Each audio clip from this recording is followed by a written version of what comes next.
নমস্কার বন্ধুরা, আপনারা পরিষ্কার স্ক্রিনে দেখা পাচ্ছেন, যদিও এটা গতকালের ঘটনা, যে কলকাতার মতো জায়গায় এরকম মারাত্মক ঘটনা ঘটে গেল। তাও আবার অন্য কেউ না, প্রশাসনের একজন কাউন্সিলর। তিনি নিজের বাড়ির পাশেই বসে আছেন। আপনারা দেখা পাচ্ছেন যে হঠাৎ দুজন মোটরসাইকেলে করে এসে তার দিকে পিস্তল নিয়ে এগিয়ে গেল এবং সামনাসামনি একদম ঠেকিয়ে গুলি করার চেষ্টা করলো। কিন্তু সেই কাউন্সিলরের ভাগ্য খুবই ভালো যে সেই পিস্তলটি একটু খারাপ ছিল হয়তো, যার কারণে কিন্তু গুলি চললো না এবং সে প্রাণে বেঁচে গেল।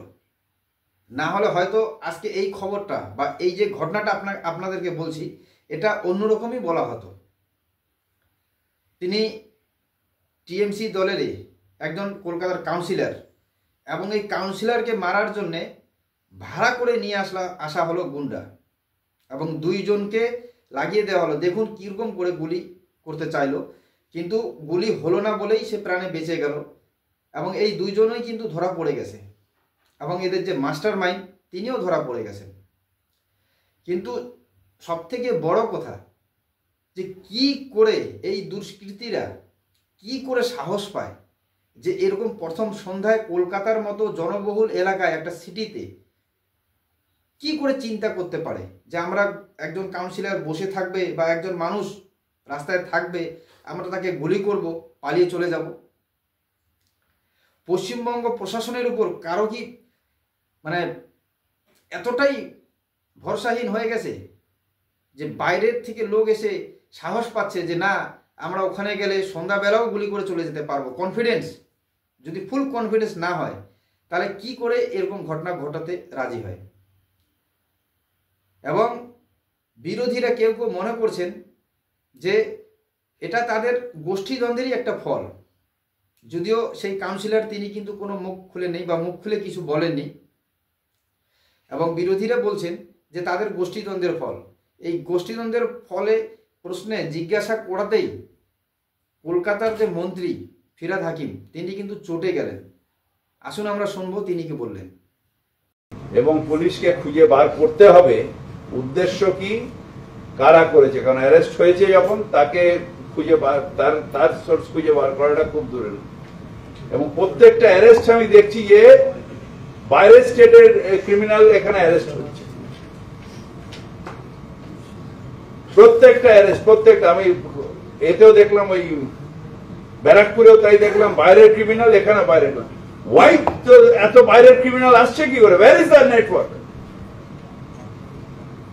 বারবার মুখ্যমন্ত্রী বলছেন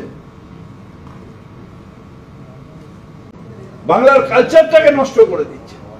আপনাদের এই এক সমস্যা, গোষ্ঠীদ্বন্দ্ব। কিসের গোষ্ঠীদ্বন্দ্ব? ক্রিমিনাল ইজ ক্রিমিনাল, তাকে অ্যারেস্ট করতে হবে। কিসের গোষ্ঠী? যখনই বিজেপির কেউ কোনো জায়গায় হয় তখন আপনার মনে হয় তৃণমূল মারছে, আর যখন তৃণমূলের কেউ মারা যায় বা অ্যাটেম্প্ট হয় তখন আপনার মনে হয় গোষ্ঠী। কিসের গোষ্ঠী? পুলিশকে বলছি অ্যারেস্ট করো, গোষ্ঠী নয়। ক্রিমিনালকে অ্যারেস্ট করো, তাকে জিজ্ঞেস করো কে আছে। যদি গোষ্ঠী হয় গোষ্ঠীকে অ্যারেস্ট করো। কোন গোষ্ঠী টোষ্ঠী নেই আমাদের। আমরা সব মমতা বন্দ্যোপাধ্যায়ের সৈনিক, আমরা একসাথে রয়েছি, কোন গোষ্ঠী নেই আমাদের। ওইসব টিআরপি আপনাদের গদি মিডিয়াকে বাড়ানোর জন্য গোষ্ঠী গোষ্ঠী। আজ এই বিজেপি মারা যাবে তখন গোষ্ঠী হবে না, তখন হয়ে যাবে তৃণমূল মেরেছে। আমি প্রত্যেকটা মানুষের মৃত্যু দুঃখের, তার মায়ের কোল খালি হয়। আমি চাই ক্রিমিনাল অ্যারেস্ট হোক, ক্রিমিনাল থাকবে না, আর ইন্টারস্টেট ক্রিমিনালদের আটকাতে হবে। মাথা চাড়া দেওয়া সুশান্ত ঘোষের আটকানোর কথা না, ফিরহাদ হাকিমের আটকানোর কথা নয়। এটা আটকানোর কথা পুলিশের। পুলিশকে তাই বলছি পরিষ্কার করে আটকান। আমি কোঅর্ডিনেটর থাকি আর কাউন্সিলর থাকি, আমি দুষ্কৃতি আটকাতে পারবো না। রাস্তা ঝাড়ুটা ঠিক হচ্ছে কিনা আমার দেখার দরকার।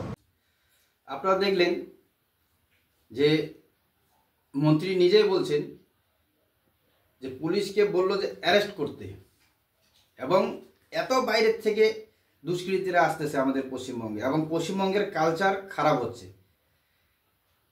তবে এখান থেকে একটা জিনিস ভালো বোঝা গেল, তিনি বললেন যে এর আগেও ব্যারাকপুরের ঘটনা, সেখানেও কিন্তু এই বহিরাগতরাই আসছিল, পুলিশ ধরে জানতে পারছে।